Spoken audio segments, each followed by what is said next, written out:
സ്വാമി നമസ്കാരം. നമസ്കാരം. തിരുവോണത്തിനല്ലേ, തിരുവോണത്തിനെ കുറിച്ച് കുറച്ച് കാര്യങ്ങൾ അറിയാൻ ഞാൻ ആഗ്രഹിക്കുന്നുണ്ട്. അതുപോലെ തന്നെ ഈ മഹാബലിനെ വാമനൻ പാതാളത്തിലേക്ക് ചവിട്ടിത്താഴ്ന്നൊക്കെ പറയുന്നുണ്ട്.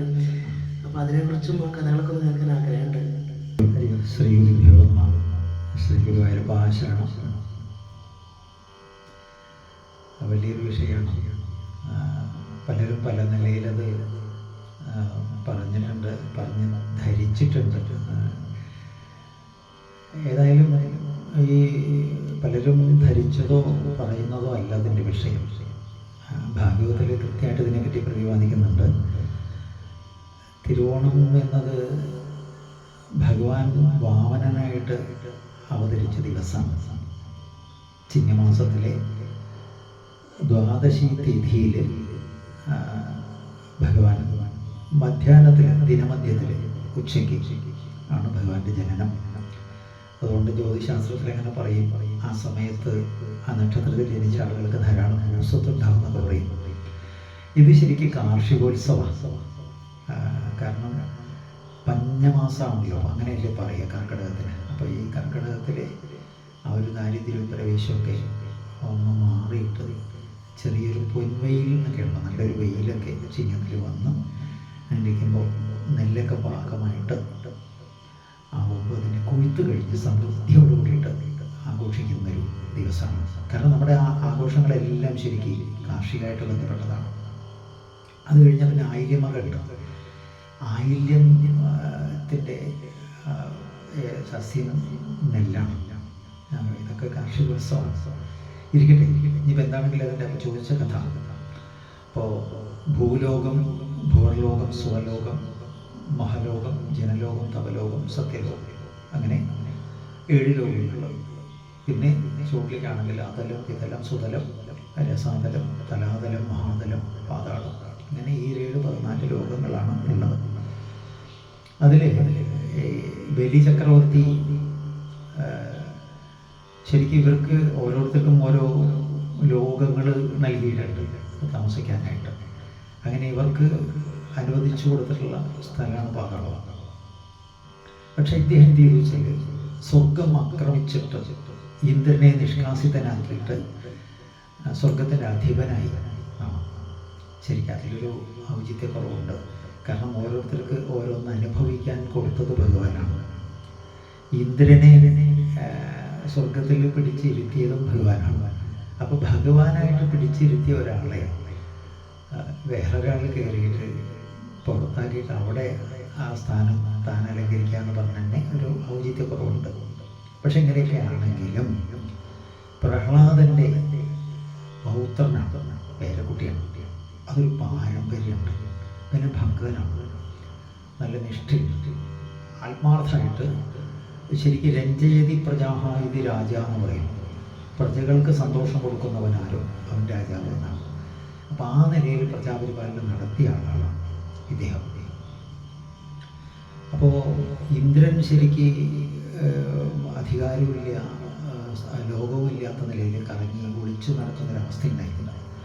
ആ സമയത്ത് പരവശമായിട്ടുള്ളൊരു ഭാവത്തിൽ ഇന്ദ്രൻ്റെ അമ്മയായിട്ടുള്ള അതിഥി മാതാവ്, ഭർത്താവായിട്ടുള്ള കശ്യപിനോട് മകന് ഒരു നല്ലൊരു നഷ്ടപ്പെട്ട ഒരു സ്ഥാനം ലഭിക്കണം, അവനെ കാണാനില്ല എന്നുള്ള ചില സങ്കടങ്ങൾ പറഞ്ഞപ്പോൾ ആ മഹാത്മാവ് ഒരു 12 ദിവസത്തെ വ്രതം ഉപാസിക്കാനായിട്ട് ഉപദേശിച്ചു കൊടുത്തു. ആ വയോവ്രതം എന്നാണ് ഇങ്ങനെ പറയുക.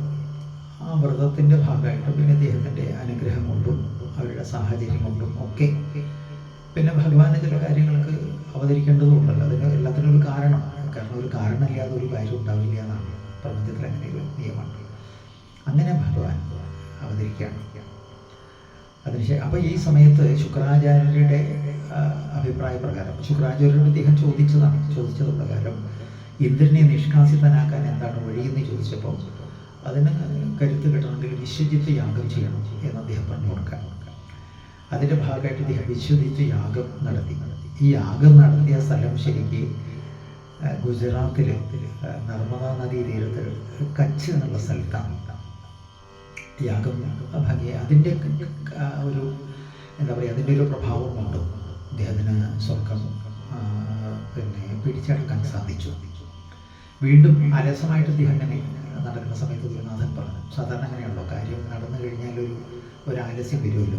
ഇപ്പോൾ സ്കൂൾ കുട്ടികൾക്കാണെങ്കിലും പരീക്ഷ കഴിഞ്ഞാൽ പിന്നെ ഒരു ഉപേക്ഷയുണ്ട് പുസ്തകങ്ങളോടൊക്കെ. അതേമാതിരി ഈ വിജയത്തിന് ശേഷം അദ്ദേഹം മതിമറന്നുകൊണ്ട് അങ്ങനെ പിന്നെ അനുഷ്ഠാനങ്ങളൊന്നുമില്ലാതെ അങ്ങനെ നടക്കുമ്പോൾ ഗുരുനാഥൻ പറഞ്ഞു, എടോ, ഒരു യാഗം കൊണ്ട് വിജയം ഉണ്ടായി, എനിക്ക് സ്വർഗം കിട്ടി, പക്ഷെ നിലനിൽക്കണമെങ്കിൽ വീണ്ടും പ്രവർത്തിക്കണമെന്ന് പറയുന്നത് ശരിക്കും നമുക്കൊക്കെ നല്ലൊരു പാഠമാണ്. അങ്ങനെ വീണ്ടും അദ്ദേഹം യാഗം തുടരുകയാണ്. ആ സമയത്താണ് ഭഗവാന്റെ ജനനവും. പിന്നെ ആ യാഗസ്ഥലത്തേക്ക് ഇദ്ദേഹം ചെല്ലുകയാണ്.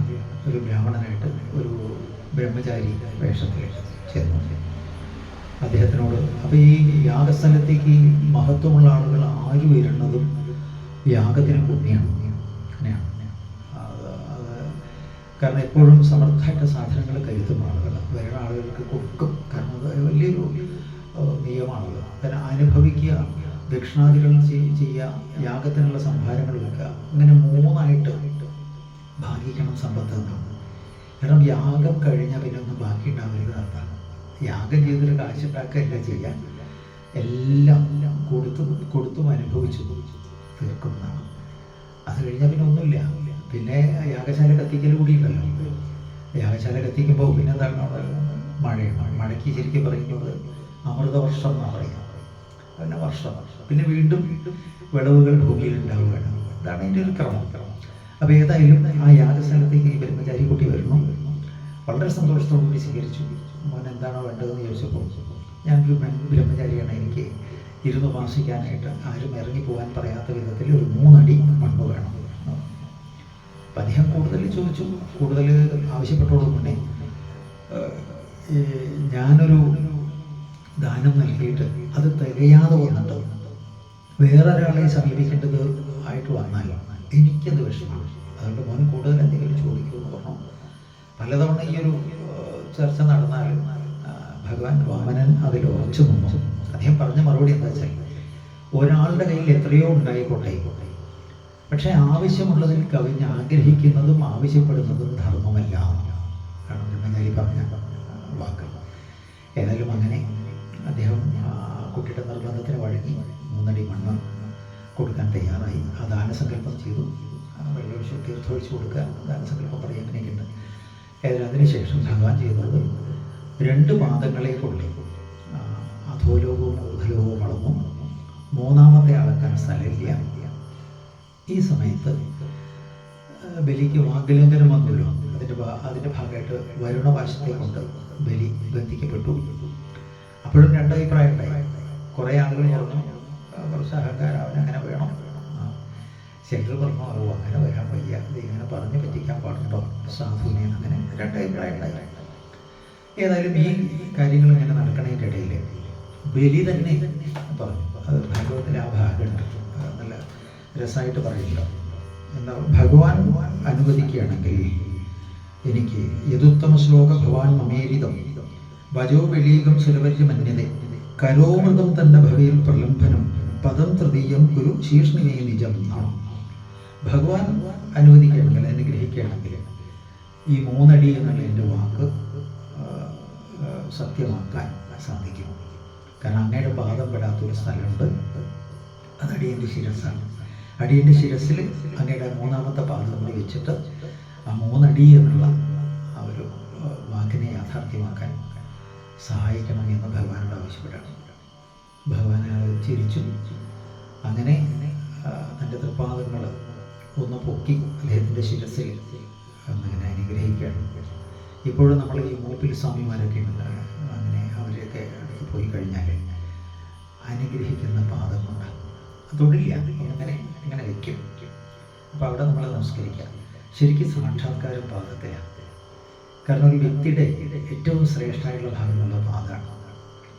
ഇനിയിപ്പോൾ ഒന്നും വേണ്ട, നന്നായിട്ട് എണ്ണ തേച്ച് കുടിക്കാൻ അറിയുന്നവർ വരെ പാദത്തിൻ്റെ അടിയിൽ എണ്ണ തേക്കണം. 72,72,72,201 നാഡികൾ എന്നാണ് പറയുക ശരീരത്തിൽ, വൈദ്യശാസ്ത്രം. അതിൽ അതിപ്രധാനമായിട്ടുള്ള പല മർമ്മങ്ങളും പാദത്തിൻ്റെ അടിയിൽ ഉണ്ട് എന്നാണ്. അതെ. അപ്പോൾ അത് ഇപ്പോൾ ഒരാളോട് നമുക്കൊരു ആദരവ് തോന്നി, നമ്മുടെ ചെവിയിലോ മൂക്കിലോ ഒന്നും അല്ലൊരു പിടിക്കുക, കാലിലല്ലേ വരിക. അപ്പം അങ്ങനെയൊരു കാര്യമുണ്ട്. അപ്പോൾ ഭഗവാൻ ഒന്ന് ആ പാദങ്ങൾ, കാരണം സർവ്വതീർത്ഥങ്ങളും അടങ്ങുന്ന ആ പാദങ്ങൾ പൊക്കി അദ്ദേഹത്തിനെ അനുഗ്രഹിച്ചു എന്നുള്ളതാണ് സത്യം. പിന്നീട് ഭഗവാൻ ചെയ്തതെന്താ വെച്ചാൽ വിശ്വകർമാവിനെ വിളിച്ചിട്ട് വിശ്വകർമാവിനെ കൊണ്ട് ഒരു ലോകം തന്നെ തൻ്റെ ഭക്തന് വേണ്ടി ഉണ്ടാക്കി കൊടുക്കണമെന്ന് ആവശ്യപ്പെടുകയാണ്. അത് സങ്കല്പം കൊണ്ടാണ് കേട്ടോ. വിശ്വകർമാവിനെ വിളിക്കുക, വിശ്വകർമാവ് സങ്കല്പിക്കുമ്പോഴേക്കും വരുന്നു, അദ്ദേഹത്തിനോട് സമയം കാണിക്കുന്നു, അദ്ദേഹത്തിന് മനസ്സിലാവുന്നു, പോകുന്നു, തിരിച്ചു വരുന്നു. അങ്ങനെ ഏതായാലും സുതലം എന്നാണ് ആ സ്ഥലത്തിൻ്റെ, ആ ലോകത്തിൻ്റെ പേര്. അപ്പോൾ ഭഗവാൻ പറയുകയാണ് മഹാബലി എന്നാണ്. അത് ഒരു വെറും ബലിയാണ്.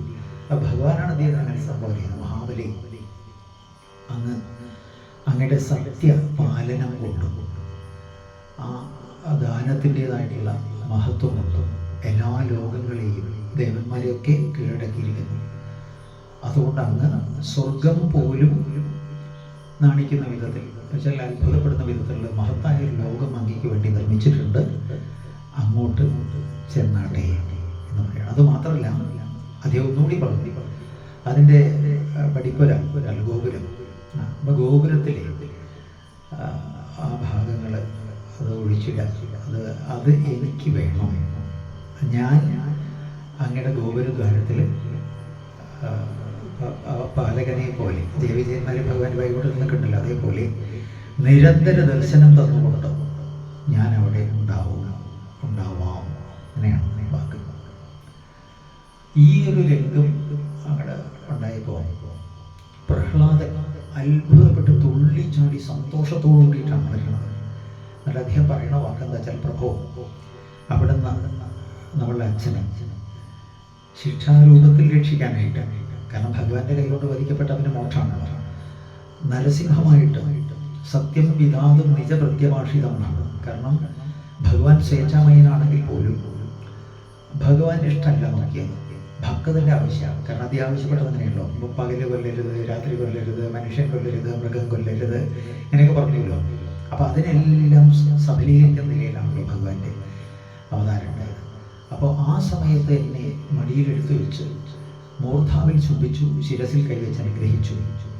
ഇന്ന് എൻ്റെ പൗത്രന് സർവ്വതീർത്ഥങ്ങളും അടങ്ങുന്ന അവിടുത്തെ പാദം തന്നെ തൊട്ട് അനുഗ്രഹിച്ചപ്പോൾ ഇതിൽ ഭാഗ്യം ഞങ്ങളുടെ പരമ്പരയ്ക്ക് ഞെത്താൻ വേണ്ടതെന്ന് അദ്ദേഹം തുള്ളിച്ചാടുകയാണ്. അപ്പം ഇതാണ് ഇതിൻ്റെ മഹത്വം, പാദത്തിൻ്റെ മഹത്വം, അല്ലെങ്കിൽ നടന്നതായിട്ടുള്ള കാര്യം ഇങ്ങനെയാണ്. ഇനി അതിൽ തന്നെ ഇവർക്ക് ഈ വിഷയത്തെപ്പറ്റി ബോധ്യമുണ്ടെന്ന് അറിയാൻ ഒരു ശ്ലോകം ഒന്ന് നോക്കാം. വിദ്യാവലി, അദ്ദേഹത്തിൻ്റെ പത്നിയാണ്. വിദ്യാവലി എന്താ പറഞ്ഞല്ലോ, ക്രീഡാർത്ഥമാൽപനയിതം ത്രിജഗൽകൃതം തേ സ്വാമ്യം തു തത്ര കുധിയോ പര ഈശ കുര്യോ കർത്തുപ്രഭോസ്തവ കിമസ്യത ആവഹന്തി ത്യക്തക്രിയസ്വതവരോപിത കർത്തുവാത. ഭഗവാൻ സ്വന്തം ലീലയ്ക്ക് വേണ്ടി തന്നെ ഈ പ്രപഞ്ചം ഉണ്ടാക്കുന്നു, എന്നിട്ട് അതിൻ്റെ ഏതെങ്കിലും ഒരു കോണിൽ അവതാര രൂപത്തിലിരിക്കുന്നു. എപ്പോൾ ഈ അവതാര ലീല അല്ലെങ്കിൽ ഈ പ്രപഞ്ച നാടകം നടത്തണം എന്ന് എനിക്ക് തോന്നുന്നുവോ, ആ സമയത്ത് പ്രളയമോ കൊടുങ്കാറ്റോ എന്തെങ്കിലും ഉണ്ടാക്കിക്കൊണ്ട് അതിനെ തന്നിലേക്ക് തന്നെ തിരിച്ച് എടുക്കുന്നു.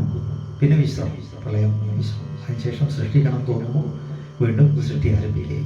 ഇതല്ലേ യാഥാർത്ഥ്യം എന്നും പറഞ്ഞ് തൊഴുകണം. അപ്പോൾ ഇവർക്കൊക്കെ ബോധമുണ്ട് എന്നുള്ള കാര്യം ഉറപ്പാണ്. അത് നമ്മൾ അങ്ങനെ വേണം മനസ്സിലാക്കാൻ. ഏതായാലും അനന്തരം ഭഗവാൻ ബലിക്ക് അനുഗ്രഹം കൊടുത്ത് സുതലത്തിലേക്ക് പറഞ്ഞയക്കണം.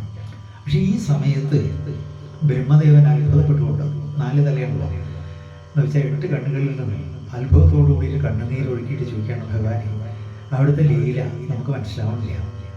കാരണം അങ്ങനൊരു കുഞ്ഞുണ്ണിയായിട്ട് വരുന്നു, ഒരു 3 അടി മണ്ണ് യാചിക്കണം, എന്നിട്ടത് വാങ്ങുന്നു. അത് ഉരുക്കമ്മനായിട്ട് വളർന്നിട്ട് 2 അടി കൊണ്ട് ലോകം മുഴുവൻ അളന്നെടുക്കുന്നു. 3-ാമത്തേന് സ്ഥലമില്ലാന്ന് വരുന്നു.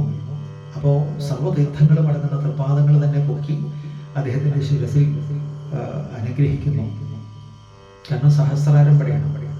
കാരണം യോഗശാസ്ത്രത്തിൽ മൂലാധാരം, സ്വാധിഷ്ഠാനം, മണിപൂരം, അനാഹതം, വിശുദ്ധി, ആജ്ഞ ഇവിടെയാണ്. കാരണം യൂണിവേഴ്സൽ എനർജി വരുന്നൊരു ഭാഗമാണ്. കൊച്ചുകുട്ടികൾക്ക് ഈശ്വരമായിട്ടുള്ള സംവാദനക്ഷമത കൂടുതലുണ്ടാവും. അതുകൊണ്ട് വളരെ കുഞ്ഞു കുട്ടികൾക്ക് ഈ ശിരസിൻ്റെ ഉപരി സോഫ്റ്റായിരിക്കും. നമുക്ക് ഈ മായയും മറ്റു കാര്യങ്ങളൊക്കെ ബാധിക്കുമ്പോഴാണ് ഇവിടെ കട്ടിയായിട്ട് വരുന്നത്. അങ്ങനെ ഒരു വിഷയമുണ്ട്. അപ്പോൾ അദ്ദേഹം അങ്ങനെ പറയാം. അപ്പോൾ അത്ഭുതം തോന്നുകയാണ് അങ്ങനെ ലീലകൾ ആലോചിച്ചിട്ട് മനസ്സിലാവില്ല എന്തൊക്കെയാണ് ചെയ്യുന്നത്. ഇത് മാത്രമല്ല, ഒരു ദേവനും കിട്ടാത്തൊരു മഹാസൗഭാഗ്യം ഈ അസുര ചക്രവർത്തിക്ക് അങ്ങ് നൽകുന്നു. നിരന്തര ദർശനം തന്നുകൊണ്ട് ഞാൻ അവിടെ ഉണ്ടാവാം എന്നങ്ങ് പറയണം. ഇതാണ് അദ്ദേഹത്തിൻ്റെ സംശയം. ഭഗവാൻ ചിരിച്ചുകൊണ്ട് പറഞ്ഞ മറുപടി എന്താ വെച്ചാൽ, ബ്രഹ്മ, ഞാൻ ആരെങ്കിലും അനുഗ്രഹിക്കാൻ തീരുമാനിച്ചാൽ ആദ്യം അവരുടെ സ്ഥാനത്തെ ഇല്ലാതാക്കും. അപ്പോൾ തന്നെ പ്രഭാവം കുറയും അല്ലേ? പിന്നെ ധനത്തെ ഇല്ലാതാക്കും. അപ്പോൾ ആ സ്ഥാനവും ധനവും നഷ്ടപ്പെട്ടാൽ പിന്നെ ആ വ്യക്തി സമൂഹത്തിൽ ഏകനാവും എന്നുള്ള കാര്യം ഉറപ്പാണ്. കിടന്നുറക്കമില്ല. ആ സമയത്തും ഇങ്ങനെ ആലോചിക്കും, എന്താണ് എനിക്ക് പശുക്ക് പറ്റിയത്, എവിടെയാണ് ഒക്കെ. കാരണം സാധാരണ മനുഷ്യൻ എല്ലാം തികഞ്ഞവരാണെന്ന് സ്വയം ധരിച്ചിട്ട് എന്ത് കുറവുകളും മറ്റുള്ളവരുടെ മേലെ ആരോപിക്കുക ചെയ്യാം. പക്ഷെ എല്ലാ ഭാഗങ്ങൾ ലോക്കായി കഴിഞ്ഞാൽ പിന്നെ കുറച്ച് ആലോചന വരും. അപ്പോൾ എനിക്ക് എവിടെ പഴിച്ചത് എന്നൊരു ചിന്ത വരും. എന്നിട്ട് ഇനി ഒരു അവസരം ഭഗവാൻ തരികയാണെങ്കിൽ ഞാനത് തിരുത്തും എന്നൊരു പ്രതിജ്ഞ ഉള്ളിലെടുക്കും. അപ്പോൾ ഒരു അനുഭവത്തിൽ നിന്നൊരു പാഠം പഠിച്ചുവല്ലോ. കാരണം ആചാര്യ പാദമാദത്തെ പാദം ശിഷ്യസ്വമേധയാ പാദം സബ്രഹ്മചാരിഭ്യോ പാദം കാലക്രമേണയോ. ഇങ്ങനെയാണ് വിദ്യ പൂർണ്ണാവുക. ഗുരുനാഥിൽ നിന്ന് കിട്ടുന്നത് എത്രയാണെങ്കിലും പിടിച്ചെടുക്കാൻ പറ്റുന്ന കാൽഭാഗമാണ്. ബാക്കി കാൽഭാഗം സ്വന്തം ബുദ്ധി സ്വമേധയാ സ്വന്തം ബുദ്ധി കൊണ്ട് മനനം ചെയ്തെടുക്കണം. ബാക്കി സുഹൃത്തുക്കളോടും സഹപ്രവർത്തകരോടും സബ്രഹ്മചാരിഭ്യോ ഒക്കെ ചർച്ച ചെയ്തിട്ട് നമ്മളതിനെ ഡെവലപ്പ് ചെയ്യാൻ പറ്റും. പാദം കാലക്രമേണയാണ്. ബാക്കി കാൽഭാഗം പൂർണ്ണമാവുന്നത് കാലം അനുഭവത്തിലൂടെ നമ്മൾ പഠിക്കും. ഇങ്ങനെയാണ് വിദ്യ പൂർണ്ണമാവുക. അപ്പം ഈ വിഷയം വലിയ സന്തോഷമായി. ഏതായാലും അങ്ങനെ മഹാബലി എന്ന് സംബോധന ചെയ്തത് ഭഗവാനാണ്. സ്വർഗം പോലും നാണിക്കുന്ന വിധത്തിൽ ഒരു ലോകം അസുര ചക്രവർത്തിയായിട്ടുള്ള ബലിക്ക് നൽകിയിട്ട് സത്യത്തിൽ താഴ്ത്തുകയല്ല ചെയ്തത്, ഭഗവാൻ ഉയർത്തുകയാണ് ചെയ്തത്. ഇതാണ് ഇത് പരമാർത്ഥം. അപ്പോൾ സ്വർഗം എന്നത് ഒരു പ്രത്യേക ഭോഗഭൂമിയാണല്ലോ. സ്വർഗം എന്ന് പറയുമ്പോൾ തന്നെ അതിൽ വലിയൊരു അല്ലേ. അപ്പം അങ്ങനെയുള്ളൊരു സ്ഥലത്തിനുള്ള മോഹം കൊണ്ടാണല്ലോ ബലി അത് പിടിച്ചെടുത്തത്. അതിൽ അനൗചിത്യമുണ്ട്. കാരണം തനിക്ക് നൽകിയിട്ടുള്ളൊരു സംഗതി വിട്ടുകൊണ്ട് വേറൊരു സംഗതി എടുത്തു. പക്ഷേ എങ്കിലും ഇദ്ദേഹം സത്യനിഷ്ഠയുള്ള ആളായതുകൊണ്ടും പ്രജാതൽപരനായതുകൊണ്ടും പ്രഹ്ലാദൻ്റെ പൗത്രൻ അങ്ങനെയൊക്കെയുള്ള പാരമ്പര്യ ഗുണമുള്ളത് കൊണ്ടും ഒക്കെ ഭഗവാൻ സത്യത്തിൽ അദ്ദേഹത്തിൻ്റെ മോഹം മുഴുവൻ അങ്ങോട്ട് സഫലീകരിച്ച് കൊടുക്കുകയാണ് ചെയ്തത്. സ്വർഗത്തിനേക്കാൾ ശ്രേഷ്ഠമായിട്ടുള്ള ഒരു സ്ഥലം കൊടുക്കുകയുണ്ടായത്. അപ്പോൾ ഭഗവാന്റെ ഭക്തവാത്സല്യം ഓർക്കുമ്പോൾ, ഭഗവാനെ ഓർക്കുമ്പോൾ ഭക്തനെ കൂടി ഓർക്കുക എന്നൊരു നിയമമുണ്ട്. ഇപ്പോൾ നമ്മുടെ നാട്ടിൽ കണ്ടത്താറുകാവ് എന്ന് പറയില്ലേ, പനയൂർ ഭഗവതി ക്ഷേത്രം. ഭഗവതിയുടെ ഇപ്പുറത്തായിട്ട് കണ്ടെത്താർ ഉപാസകനാണ്. അപ്പോൾ അദ്ദേഹത്തിനെയും കണ്ടിട്ടാണ് അങ്ങനെ വന്നത്. അപ്പോൾ അതേമാതിരി ആളിന്ത്യയിൽ പിന്നെ ജ്ഞാനേശ്വര ഭഗവാൻ ദേവിയുടെ സന്നിധി അപ്പുറത്തുണ്ട്. അപ്പോൾ ഇദ്ദേഹത്തിനെ കണ്ടിട്ടാണ് കേട്ടോ. അപ്പോഴും ഭഗവാൻ എപ്പോഴും അങ്ങനെയാണ്, തന്നെയല്ല മാനിക്കേണ്ടത്. തന്നെ മാനിക്കുന്നതിനേക്കാൾ ഇഷ്ടം ഭക്തൻ മാനിക്കപ്പെടുന്നതാണ്. ആ ഒരു ഭാഗമാണ് നമ്മൾ ഇതിൽ നിന്ന് മനസ്സിലാക്കേണ്ടത്. പിന്നെ കേരളവും ഇതും തമ്മിലൊരു ബന്ധമില്ല. ഗുജറാത്തിൽ നടന്ന കാര്യമാണ്. പക്ഷേ കേരളത്തിൻ്റെ ഒരു പ്രത്യേകത എന്താ വെച്ചാൽ, കേരളത്തിൻ്റെ നല്ല പൊതുവെ ലോകത്തിൻ്റെ പ്രത്യേകത, എന്ത് നല്ല കാര്യങ്ങൾ നടന്നാലും അതിനെയൊക്കെ അനുകരിക്കുന്ന രീതി ഉണ്ടല്ലോ അല്ലേ. നല്ലതല്ല വേണ്ടാത്തതും അനുകരിക്കുന്നുണ്ടല്ലോ അല്ലേ. പാശ്ചാത്യ ജീവിതം നമ്മളെ എച്ചമായിട്ടുള്ള കാര്യങ്ങൾ പലതും നമ്മുടെ പലരും ഒക്കെ അനുസരിക്കുമോ അല്ലേ, അനുകരിക്കുമോ. പക്ഷെ അവർ അതിൽ യാഥാർത്ഥ്യമില്ലെന്ന് മനസ്സിലാക്കിയിട്ട് നമ്മുടെ പൂർവിക ശ്രേഷ്ഠതയെ അവരിപ്പോൾ അംഗീകരിച്ചിട്ട് അനുകരിക്കാൻ തുടങ്ങിയിരിക്കുന്നു. ഇതാണ് ഒരു വ്യത്യാസം. അപ്പോൾ ഭഗവാനെ ഓർക്കുമ്പോൾ ഭക്തനെ കൂടി ഓർക്കുക എന്നൊരു നില, ഒരു സാഹചര്യം കൊണ്ടാണ് നമ്മൾ ബലി ചക്രവർത്തി കൂടിയിട്ട് ഓർക്കുന്നത്. ഇനി വേറൊരു കാര്യമുണ്ട്, നമ്മൾ യുക്തി കൊണ്ട് ചിന്തിച്ചാൽ മനസ്സിലാവും. ഓണത്തിന് നമ്മൾ പിന്നെ പ്രതിഷ്ഠയായിട്ട് നമ്മൾ വയ്ക്കും അല്ലേ, ശരിക്കും തൃക്കാക്കരപ്പന വയ്ക്കുക എന്നാണ് പറയുക. മനസ്സിലായില്ലേ? തൃക്കാക്കരപ്പൻ എന്നത് പിന്നെ ഭഗവാൻ വാമനമൂർത്തിയാണ്. അതെ, അപ്പോൾ ഇതാണ് എൻ്റെ വാസ്തവം. അപ്പോൾ പാതാളത്തിൽ ചവിട്ടി കാത്തിയിട്ടില്ല, ഭഗവാൻ വേറൊരു ലോകം കൊടുത്ത് ഉയർത്തുകയാണ് ചെയ്തത്. അപ്പോൾ കയ്യിനേക്കാൾ ശ്രേഷ്ഠത കാലിലുണ്ട് എന്നുള്ള പാദത്തിനുണ്ട് എന്നുള്ളത്. കാരണം ഗംഗ ആ ഘട്ടത്തിൽ തന്നെ ഭഗവാന്റെ പാദത്തിൽ വീണു എന്നാണ്. അണ്ടകടാഹത്തിന് മേൽമൂടി തട്ടിയിട്ട് സ്വർഗ്ഗഗംഗ ഭഗവാന്റെ പാദത്തിൽ വീണതിന് ശേഷം ഗംഗയ്ക്ക് വിഷ്ണുപതി എന്നും കൂടി പേര് പറയും. അപ്പോൾ സർവ്വതീർത്ഥങ്ങളും ഇപ്പോൾ നമ്മളൊക്കെ തന്നെ ആദരിക്കപ്പെടുന്നു അല്ലെങ്കിൽ മാനിക്കപ്പെടുന്നത് എന്തുകൊണ്ടാണ്? ഭഗവാനെ ഓർക്കുന്നുകൊണ്ടും ഭഗവാന്റെ കഥകൾ പറയുന്നതുകൊണ്ടും ഭാഗവതത്വമുണ്ടാകും. അതാണുള്ള പ്രത്യേകത. വ്യക്തമാണെന്ന് വിചാരിക്കുന്നു. വ്യക്തമായി സ്വാമി. ഒരു പ്രത്യേക അറിയാത്ത കഥ ഒരുപാട് മനസ്സിലായി. ഹരി നന്ദി.